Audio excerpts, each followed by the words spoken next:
Welcome to today's channel. US carries out airstrikes against militants in Iraq.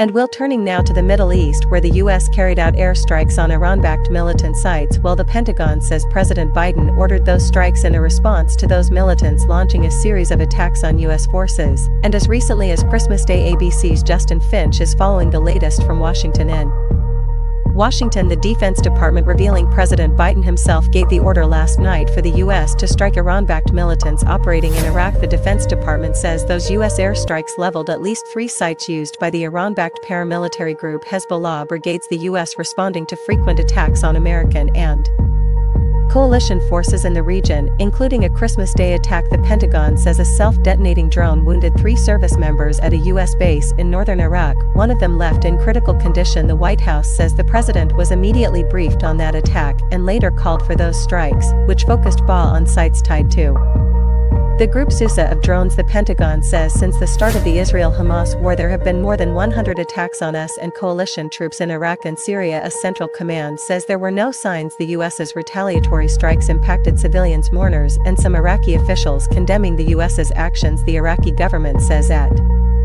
least 1 militant was killed and more than a dozen others injured, and the Biden administration is warning if attacks on US and coalition forces continue, the US will respond. Thanks for watching, and we'll see you next time.